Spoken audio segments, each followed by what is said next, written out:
You know, in previous preps, I spent a good bit of the week leading into check-in kind of anticipating, like, ooh, is there going to be a cheat meal this week coming up or what? And the thing about coaching yourself is that anxiety goes away because you know your coach is just a total jackwagon and isn't going to give you one. So it makes the week a little bit simpler in that respect, a little bit less to worry about.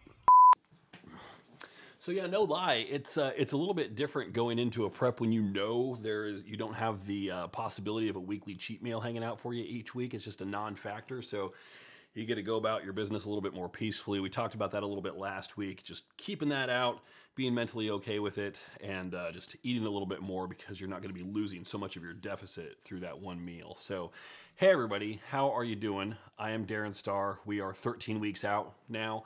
Thanks for joining me here. This is my vlog at 13 weeks out for my prep towards the Battle at the River, Chattanooga, Tennessee, June 8th, 2024. Yes, maybe something after that. I don't know. TBD. Thanks for joining me. If you're here for the first time, greetings. If you're coming back, good to see you again. I am Darren Starr. I'm a full-time coach, coming up on almost 15 years now. That's been my full-time gig. Holy cow, I feel kind of old saying that. You can check out everything that I have at 5starphysique.com. You can read about coaching programs, workout programs, podcast stuff. I'm host of The Drop Set. Just posted episode number 248, I believe it was, last Friday, breaking down what I consider to be some fatal flaws with the Arnold Classic. So you can check that out if you like. I will stick a card up here somewhere, so you can check that out if you want to. If you're new here, if you haven't subscribed yet and you like what you're seeing here, please consider hitting the subscribe button. I would appreciate that. Leave a comment. I do a Q&A section at the end of this video where I respond to questions from you, so please fire away with whatever you've got. Like the video, share with your friends if you get something valuable out of this. So let's get comfy, let's break it down. We are going to start with our new and updated format here, going through the weirdness for the week that was. Irregularities for the week. Not much. It was a really boring week coming off of all the crap that I had going on the previous weekend, birthday, art show stuff, etc. This week was standard fare. Really boring. This coming week should be the same. So entering into a little bit of a lame stretch here where I can just kind of focus on the day-to-day, just the grind, do the stuff that I got to do, not have to worry about making adjustments and flying by the seat of my pants or anything like that. There was a little bit of an incident on Friday. So I had legs on Friday, come back home from that, do work, etc. It's like, oh, it's time to walk the dog. So, you know, we've got Taz and Derby. If I'm thinking of it, I'll put some pics or video of them on the screen because really, like, how good is a YouTube video if it doesn't feature some dogs in it at some point? Like, I think it's kind of necessary. So anyway, Taz loves the walk. It's his favorite part of the day. Derby, you got to drag her out of the house. Oftentimes I just leave her behind and then she feels left out. But literally, like, you have to drag her up the road for the first 500 feet or so to the point where you're almost going to pull her out of her harness. She's just scared of being outside for absolutely no reason at all. She has had the easiest and most sheltered life of any dog that has ever lived on the planet. She's just a nervous Nelly.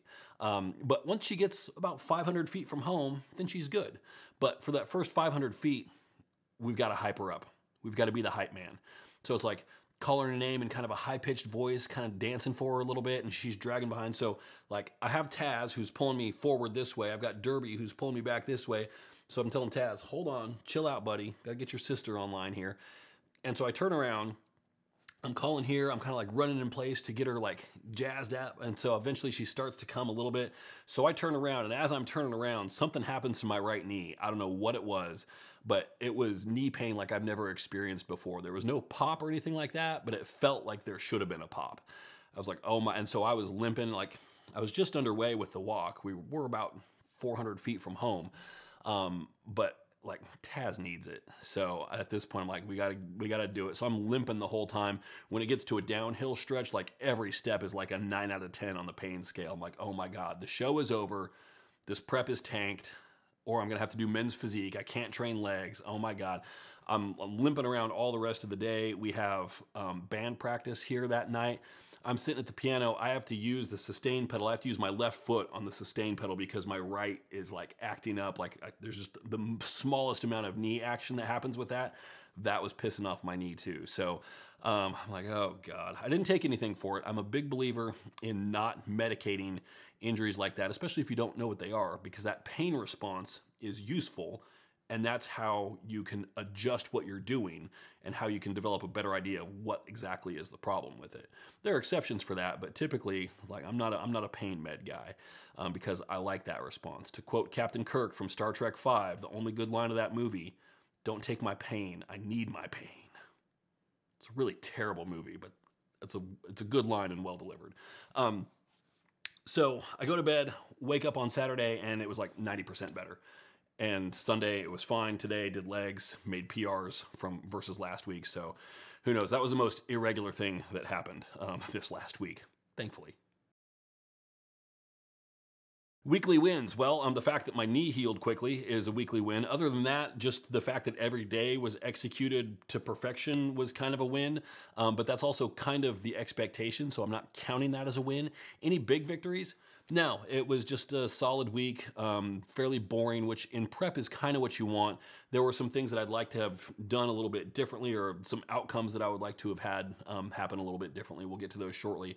But overall, no issues. Had good training performance across the board. So yeah, and that issue on Friday, that was after my leg workout. That was a great leg workout. And you know, took Saturday off. Yesterday I went in for chest and arms, had a great session, even though my right shoulder is definitely it's definitely getting a little bit pissy now. It does flare up just because of an impingement. I do my rehab on it almost every day. And it just, it's doing this thing now where at night, like I'm on the couch and I just go to put my arm just a little bit to the side and it catches immediately. And it's that sharp, searing pain. And it's like, wow, okay. And then I get up and it's like, there's something about the way I sit on the couch, I think, that kind of makes that a problem area. I don't know. So no real weekly wins, but no major issues either. So we're going to call that a wash. Okay, quantitative stuff for the week. I'm going to throw the tracker up on screen so you can see what we're dealing with here. And this is where you have to dig in a little bit, because just on paper here, this all looks great. You know, we can see last week we ended at an average of 233.8. Last week was the week where we dropped 4.3 pounds on average though. And then this week it was 230.8, so a 3-pound drop this week. Hell yeah, great. But look at the weight for March 3rd and look at the weight for March 10th. It's a 7-day gap, and it dropped 0.4 of a pound. So the averages are lower because last week started up around 235 and then it plummeted very quickly from there, ended around 230. We're still around 230. So this is definitely like close to maintenance intake. I'm about 3,000 calories on training days. I am doing, you know, a solid 60 minutes of cardio here. Again, low intensity on that, plus a 30-minute walk. So 90 minutes of cardio / activity throughout the day, plus the training session. Macros are lower on non-training days. But you look at these numbers and you're like, hey, 3 pounds down, great. Yeah, not so much. It's really more like 0.4 of a pound down, realistically, because it went back up a little bit. It's coming down. This week was a wash, and this is where if you just look at the numbers and play the averages, you will make the wrong decision. Because the wrong decision here is to look at these numbers and say, cool, we dropped weight, let's keep it right here. No, because you have to dig in a little bit deeper than that here. So the more accurate thing to say is we dropped a lot of weight at the beginning of last week, which skewed last week's numbers. Now we've caught up to that. So last week I did, you know, the previous week I pulled some carbs out. Last week I just brought those back in. Those are coming back out again this week. So it's like, you know, in or out with that particular carb. And then I think I'm also going to make some additional macro changes here. Not significant ones just yet. I'm going to make some little ones here, see how that works. And at 12 weeks out, if that doesn't get the kind of response that I need, which is, you know, looking at the rate of change that I need here, 1.75 pounds per week going forward is what I need. At least as of right now, that's the forecast for next week. Right now it's 1.68, just based on, you know, I have 2 data points for next week's average here. And so it has me at a 0.8 pound drop so far, just based on those averages, which, you know, does look like things are moving. And as this number develops here throughout the week, you know, that 230.0 that you see at the bottom, that's the average for the week that will end when I'm 12 weeks out. And so that will adjust with each daily weigh-in. And if it continues to trend down, and if it gets down to the point where it's like 229 on average, then I'm gonna be like, great, that's almost a 2-pound drop. I'm kind of cool with that, actually. There is also another consideration here, which is this is the rate of loss that I need to get to the cap at 209. It is very possible that at 209, I will still be fat. And if that happens, I will be looking at probably not getting up on stage with that kind of conditioning, but pushing out for a later show, possibly to the Knox Classic, which is here in town. That's 8 weeks later. I would probably take about 2 weeks to kind of reset at maintenance, get a little bit of a breather in there, and then continue to push for another 6 weeks of fat loss if that's the case. So there is a backup plan. There is a plan B. I don't want to do that because I don't want to be in prep all through the summer. I would like to be doing other stuff. But at the same time, if I get down to like 207 and I look at the mirror and I'm like, yeah, this isn't getting on stage. The other consideration there is, am I the best judge of that? And so I have a couple people here that I might go to for an opinion on that and see, just because I'm not going to be able to see it clearly myself, especially not at that point when I'm 2 weeks out. You know how much your head messes with you at that point. So this is where having a coach is super valuable, and coaching yourself can be a little bit of a train wreck. So we'll see how it goes. But quantitatively, happy with this. Performance was good across the board. Going back to the 4th, which was Monday, I did a workout swap that day. That's normally leg day. I hit back then instead. Just legs were not recovered and not ready to go that day. So I swapped them, did it on Wednesday, shoulders on Thursday, and then hit legs again on Friday. They were good to go at that point. So that was a good workout. So so those are the numbers for the week, and a little concerned, but also like digging into, how deceptive those averages can be. The data doesn't lie, but you have to know how to interpret it correctly. And so this is where having regular daily weigh-ins is just completely invaluable. If you track your weight once a week, you will never be able to make decisions in prep that are even close to this accurate and precise. I know a lot of people have issues with the scale, and my advice to those people is get over it. Don't have emotional attachment to it. Here's the thing. It's a fucking number. The number is only it's telling you facts. And take here March 3rd to March 4th. 230.6, up 1.2 pounds, and then hung out there for a day. What did I do wrong? Did I gain 1.2 pounds of fat? Of course not. No, it's fluid retention for whatever reason, or digestion was a little slow, might have been a little backed up. And then you can see down 1.4. It fluctuates. It's going to do that. So you can't lose your mind over any of these, whether they're really good numbers or if they're numbers that aren't what you're expecting. It's just data. And it's just there to help guide your decision making. That's all it is. So if you have any emotional attachment to the scale, forget it and throw that away. I have a little emotional attachment to that 209 number, only because my ability to get on stage is kind of attached to that. So I am chasing that number, but I'm also using the data to help me get there in kind of an evidence-based way. Yeah, so random shit I hear. There's a few things. My wife is always a fountain for these things. So she will always tell me, and usually like if I'll talk to her sometimes about, an issue a client's having or something like that. Just, sometimes, like with anything, you just talk out loud, and sometimes just saying it out loud, you're like, oh yeah, here we go. And oftentimes it's like, emotional or psychological things, because the technical side of things just, but sometimes it's just like, what do I say to this person? How do I phrase this in the best way to get the point across or to help them with an issue that they're dealing with? And whenever that happens, she's always like, well, I'll talk to him and I'll just tell him to go eat a Pop-Tart. Like that's her default response to pretty much everything. So the solution here for her is always a Pop-Tart. Pop-Tarts heal all wounds, apparently. She also would like to just add in the concept that protein is hard. She thinks it's very hard to get protein in. She struggles with that. I do not. My protein intake is not quite 4 times hers, and I don't feel like mine's enough. Because I could eat more all day long. This was not directed towards me, but I did overhear it, a conversation, because I don't wear headphones in the gym. I am that guy, I know. But I like my head to be able to breathe. I can't wear earbuds or anything like that because they fall out. I don't like the hooks that go on the back of your ears. I got to wear the over-the-ear cans. The sound quality is better. I don't want to hear just the shitty quality that come from most earbuds. The problems of being, a wannabe audiophile, I guess. I'm very particular about the headphones. But since I don't wear headphones, I overhear a lot of shit. And most of it's just really, really dumb and not worth mentioning here.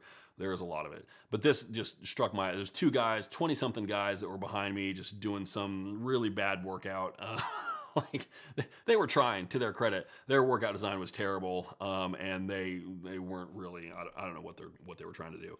But clearly they were both like in the beginning stages. But this is not a beginning thing to say. I mean, it is, but I hear this from intermediate people as well all the time. All the time. Dude 1, I can't gain weight. Dude 2, are you counting your calories?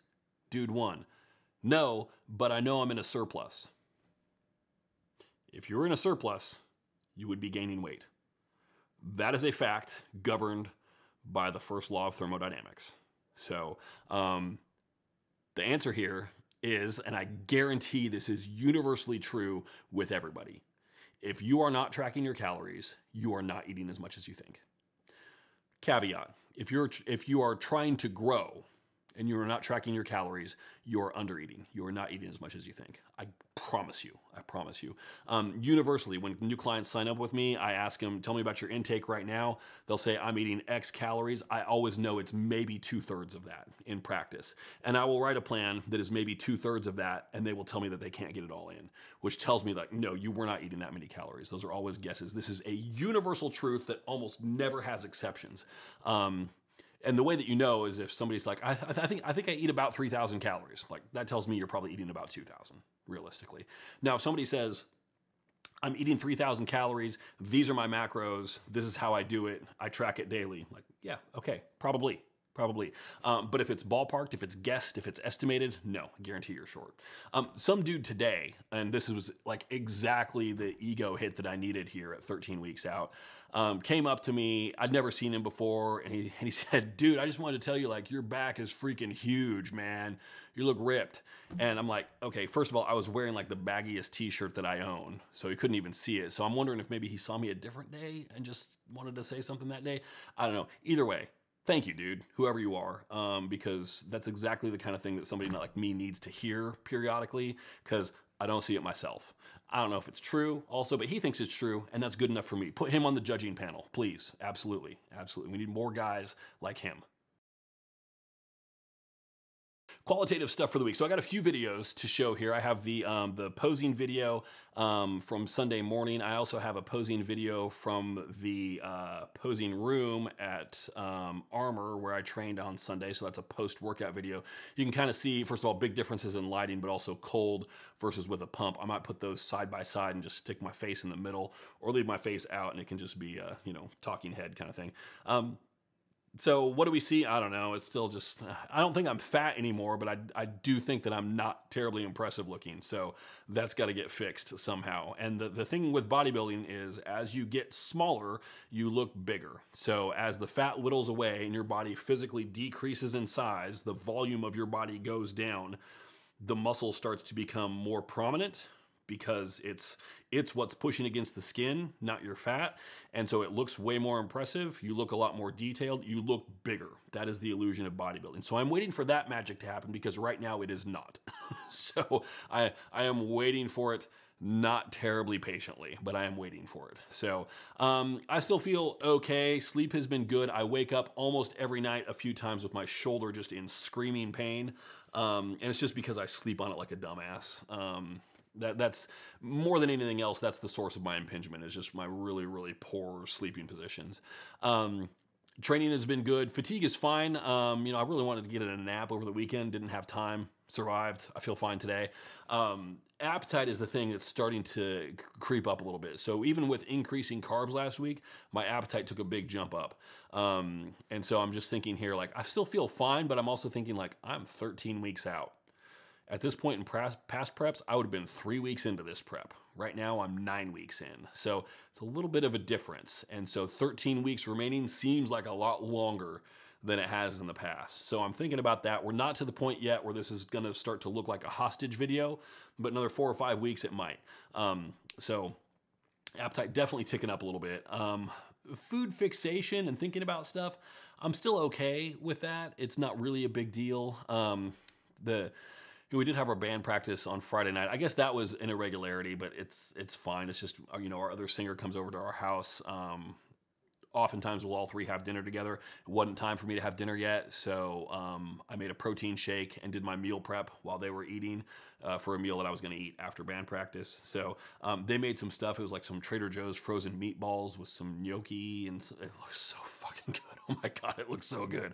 And it was just right there. I was like, but still, to date, the sum total of all of my deviations during prep have been one frito and that birthday meal out, which was not really a cheat meal. It was off plan, but planned to be off plan. So that's still been the sum total of everything off plan that I have done for this prep so far in 9 weeks, and I hope to keep it like that. So I do feel like things are tightening up a little bit. There is another random leg video that I'll throw in here, and I just shot that after doing the cold picks on Sunday morning, just because I knew I was seeing more than what was showing in those photos. I'm still like, you know, you see it on camera, like as you're recording it, you're like, yeah, that looks pretty good. And then you go back to watch the video and like, no, that doesn't look good at all. So I'm kind of like in that spot here with it. So I don't think it looks that great, but it's definitely like, okay, compared to 6 weeks ago, like, yeah, definitely leaner. I can see it now. So I feel good. I feel good. I feel a little bit more concerned than I have in past weeks, just because there are still 13 weeks left to go, and just based how I'm feeling, like good, but also like appetite's ticking up a little bit. Like I just know that there's going to be some suffering down the road, and I'm just kind of preparing myself for that. I'm not there yet. I just don't suffer terribly well. So it's always kind of in the back of my mind a little bit. There's probably more anxiety about that would be the one negative that I'm carrying around with it, rather than anything with how I feel right now. So not a concern for right now, just a concern for down the road. Okay, next week, what's up? Priorities, continue training, continue to manage fatigue, recovery. I feel really good with the training schedule. I have made some adjustments to training, like we retired the hack squat from my quad focused leg day and replaced it with a V squat instead. Switched leg extension machines. The rest of the workout is still intact. So I'm not doing a wholesale split change up, just changing out certain exercises as they kind of reach the end of their productive life as far as progressive overload is concerned, but still making improvements across the board on everything. So training is still going really well, which was my biggest priority at this prep, was to not let training tank. Also, I'm still early enough on in the process. I have to remind myself, it should still be good. I shouldn't be struggling that much. So things to watch for this week is it's spring break. So my wife's off this week. There are no plans though. I did book a trip to Oregon for myself. That's not until May, when I will be 5 weeks out, and I will be there for a week. So one of these episodes, like at 5 weeks out, will be from the road, from Oregon, edited on my phone, and kind of a little bit more amateur hour probably. But that'll be a travel week, so I'll be cataloging that'll be more of like an actual vlog. So we'll be cataloging all the stuff that goes on during that week. That's not till May, but I did get tickets for that trip here to go visit family. So other than that, I need to figure out my macros for this week. So there will be some changes here. So the first thing I'm gonna do here is the carbs that I added in last week, I'm gonna take those out. Those are right here. Those go away. I think what I will do is take my non-training day macros and apply those to every day that's not a leg day. So I really have high days and low days right now. You could look at it that way. High days are training days, low days are rest days. I think I'm just going to change it so that my high days are leg days and my low days are every other day. And then for my rest days, do I go lower than that still? I feel like I can. I feel like I won't drive myself off a cliff if I do that. I think I will be okay. And so the question would be, where do we lose it? You know what I might do actually is, so I have 60 grams of oats in my first meal as a carb source, and some raspberries to go with that as well. So there's 40 and there's 50 grams of carbs there. I could consider replacing that with just a few rice cakes. So it's still some decent volume, but cut my carbs from 50 down to 20. If I do like 3 rice cakes, I may do that as well.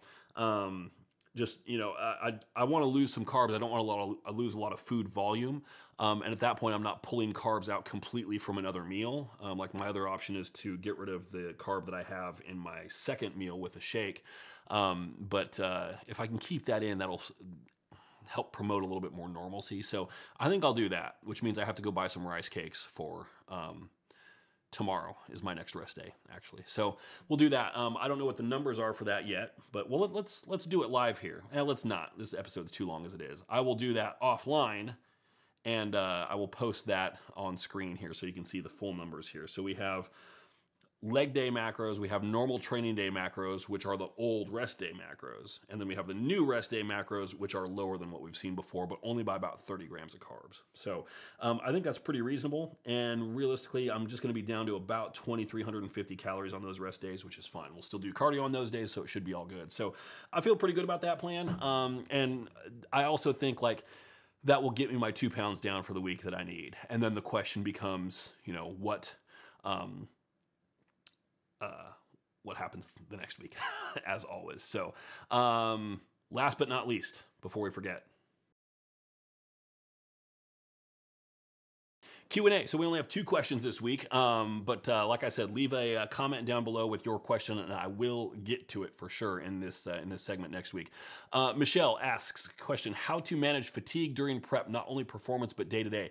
Make sure you're sleeping well, and if you're not, fix that first. If you are not sleeping well, nothing else that you do is going to matter. So whatever you have to do to make sure you're sleeping well is super critical. So if that means you need to take melatonin, adjust your environmental stuff throughout in the evening, like lights down, fan on, temperature off, something like that, whatever it is, doesn't matter. Other than that, take naps, and modulate your cardio intensity and take rest days also. Okay, and last one here from @LooseNut1983. Are you going to discuss PED use, if any, in this series? Realistically, probably not. And some people might call that a cop-out, whatever. That's fair. I accept all criticisms on that. The reason being, I think a lot of people, when they talk about specific protocols that they're using, are probably a little too cavalier about it in an open public forum like this. Am I being overly paranoid with this? Probably, but I'm okay with being overly paranoid in certain respects, because you got to keep in mind, like in the United States, these are controlled substances. They are very illegal. And so just blatantly flaunting your use of illegal stuff is not something that I would consider to be super wise. I'm all for education and bodybuilding when it comes to PED use. As far as someone's desire to be transparent about it, I leave that up to the individual. I know there's a lot of stuff on social media like, you know, this guy's obviously using shit, he should talk about that all the time. I'm like, that's not their responsibility. You know, they don't owe you anything. And so certainly I don't feel attacked by this question at all. It's just not something that I'm really comfortable discussing in details. Now, if we had like a private place, like maybe I'm considering some kind of like a members forum or like a Patreon thing or something like that. I might start something like that, in which case behind closed doors like that, everything's good. So if there's interest in something like that, absolutely let me know, and that's something that we can certainly make happen. So I think that's all I got for this week. It's been a good week. I'm excited about the changes ahead. So please like the video, leave a comment, subscribe to the channel if you haven't already. And thank you for watching. I'll see you back here at 12 weeks out.